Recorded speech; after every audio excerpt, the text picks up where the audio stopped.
I feel like most people by now should know that they need video, but I think sometimes people forget why they need it. They know that they need it, but not why they need it. Does that even make sense? Yeah, and I imagine that would like influence what kind of video they need.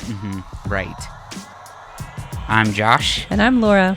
and this is the Devising Good podcast where we talk about how to create understanding and provoke action using video. And which we'll definitely get to that at some point during this season. But like, I was thinking about so why somebody would need a video or multiple videos for their business, their organization, or even like just if you're like an entrepreneur, like you're just by yourself, whatever. I think in my opinion, there's like three main things that why people need video. Okay. And so the first one is exposure and reach. So they're different, but they're very similar. So exposure, people getting exposed to who you are, what you do, like all those different things, exposure to you, but then reach to, there's just a lot of these different like social media platforms that are promoting video, sometimes even over just like regular like photo posts and stuff. Got it. So the fact that sometimes social media will prioritize those things is a huge thing.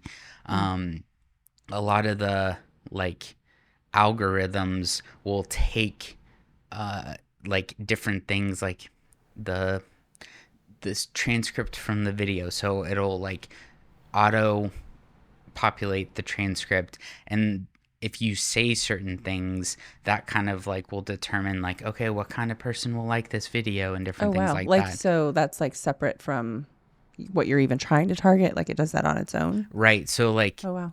you don't even have to like post your transcript in there. Like the algorithm will try to put the video in front of people who they think that it thinks will want to see it. Okay. So like how you used to want to like have certain words in a blog post or something. Right. For like. Right. Okay. And so yeah, it's almost like having keywords in your Video. in your script. Okay. Like things like that they're a big deal. Okay. So exposure and reach is one of the things. Like communication in general. So there's the exposure and reach part, but like I don't know of a single organization that doesn't want to tell people things. You know what I mean? Like whether it's how to use their service, how to work with them, why they need their service. You almost want to be talking to your customers, your clients, your audience, whoever it is, all the time. And you want to be top of mind. And so like having a video, like especially with people's attention spans now, it's a big deal. And video is like one of the best ways to do it because people, there's a friend of mine, Sonny, we both worked at Epifio. He's now at Scope and Sequence, but he would always say that like we're in a post-literate world. Like that was a thing he's been saying for a long time, and it's like it's kind of true. That's why video is a big deal because you can just engage with people and talk to them in a different way than if you just had text. Now, there's the arguments of whether that's good or bad. Sure. It doesn't actually matter. It's the way things are. Right. So you have to like video is the way to communicate now. Right. It's a way to embrace that. The last reason I think people like organizations need video is connection. So one of the things I've loved doing at our church especially is putting people on camera because we large church whatever, and so it's easy. It personalizes things, right? It humanizes people. And I think this is a podcast topic we're going to get into a lot later, but you know, with AI and all these different things, there's so much fake. Right. There's so much that's artificial. And when you can put a real person in front of a camera, it just humanizes them. Like in this podcast, I'm fumbling over my words a little bit, right? I'm saying a couple phrases over and over again. I'm not going to cut that out. Like, that's just a part of this podcast, and that humanizes me. It shows like this is actually how I communicate. Hey, if you like this video so far, please make sure you like and subscribe. Maybe hit the bell notification, but please make sure you do that. All right, we'll keep going. And there's an airplane. Direct flight path. I know.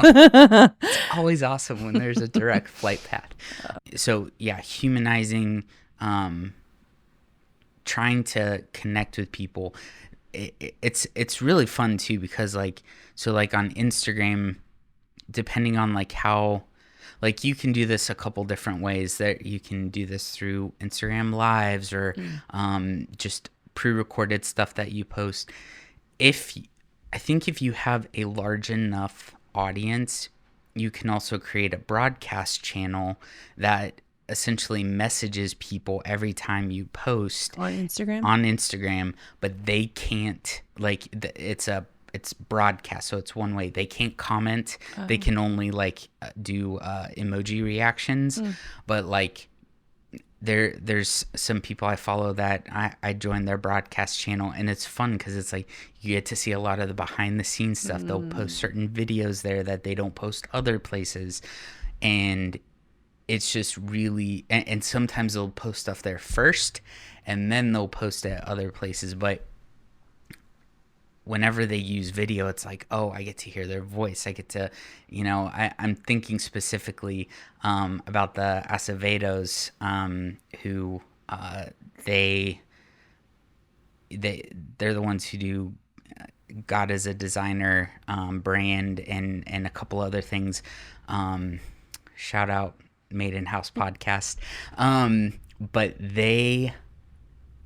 I love their behind the scenes stuff. Like they're like trying to clean their office right now, and so it's just like I'm like, oh awesome. Yeah, like that can be super easy to like, and so they're like posting videos of that, and it just like connects me as somebody who listens to their podcast.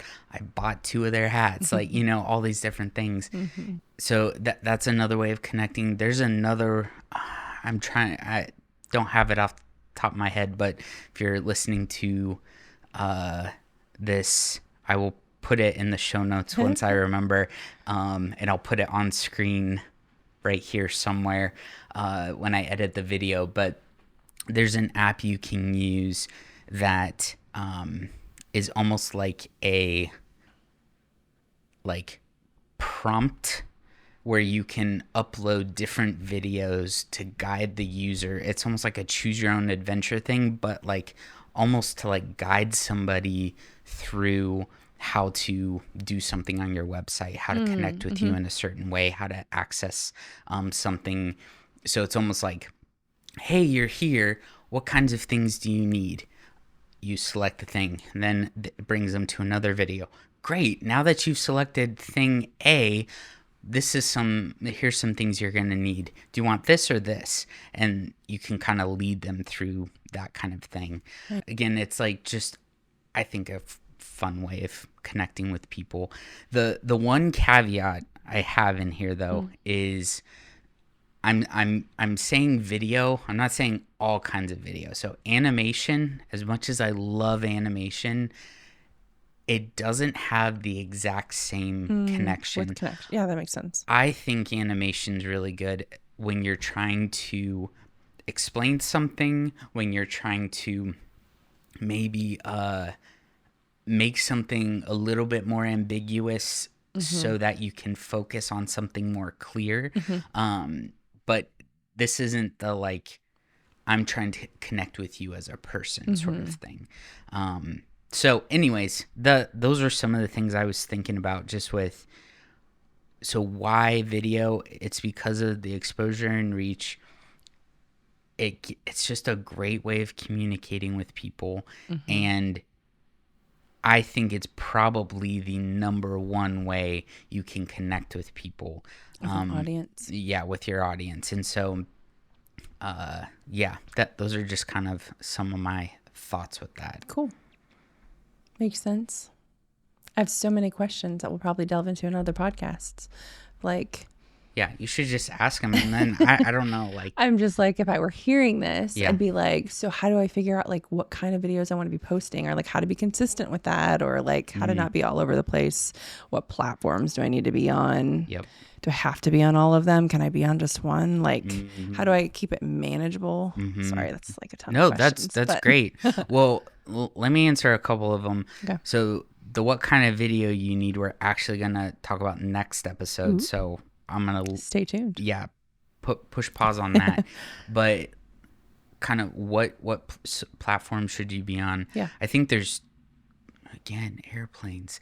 I think there's two answers to that question. One, where is your audience? And then two, where are you most likely to like actually keep up with things? So, for example, I don't have a Snapchat account. Like, I don't have like that. That's it's a very video based form of social media. It's just not my thing, to be honest. Like, I don't understand it super well. So that's there's a little bit of that. Like, I know my brother has it, and he and his wife talk a lot, but I'm just like, this is not my thing. I love Instagram. Facebook's okay, but I love Instagram, right? So TikTok, for you, not so much either. You would focus on the platforms that you enjoy. Especially if you're a bigger brand or organization, like, you should probably just be everywhere and like hire people who are like good at managing those things. If you're smaller, if you're a one woman show, like, it's probably a better idea to kind of figure out, okay, where am I most likely to myself engage, but also you have to make sure that your audience is actually there. That makes sense. How do you figure out where your audience is? Like, if Facebook is more is better, or Instagram or Snapchat, like, I think you ask. So you ask your audience. So you'd need to be on those platforms, have an account, ask people, see what kind of responses you get. Even just like, so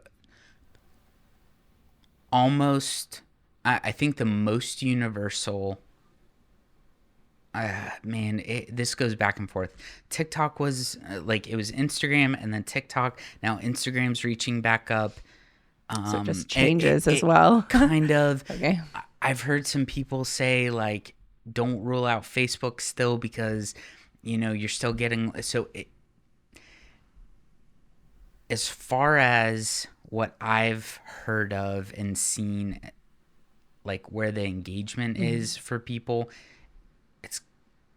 it's mostly on Instagram and TikTok in terms of video content, but like, Facebook is still alive and well. Okay. Now I would actually like, if you're in a business, I really hope you've done some research into figuring out who your ideal client is, who your target audience is. If you are kind of localized and you're able to like talk to people in person, like, do that. Like, grab coffee with people, just talk with them. If you're a storefront, like, ask people, like, hey, just curious, I'm trying to like get more into this. What social media accounts like are you on, and like, things like that. So you could get on social media accounts and then like ask, but maybe people aren't following you yet. So if you haven't started in person, one, you should start. But in person, your email list those are just some of the different things you could do to figure it out. That's just Yeah, top of my head. cool. Here's a couple of things to think about, and maybe write this down if you haven't already thought through these things. With exposure and reach, are you on the social media platforms that your audience is on, and do you actually regularly post there? Number 2, with communication, are you talking at your audience, or are you trying to engage with them? Have you actually thought through how are we as an organization communicating to our people, and is it actually making their lives better? Are you actually connecting on maybe a human level, like maybe using an iPhone like this, or actually using a video producer to help you? I just want to encourage you with this. People are more likely to connect with people, not necessarily an organization. So maybe figure out some people on your team, or maybe it's you that can get in front of a camera and just start recording.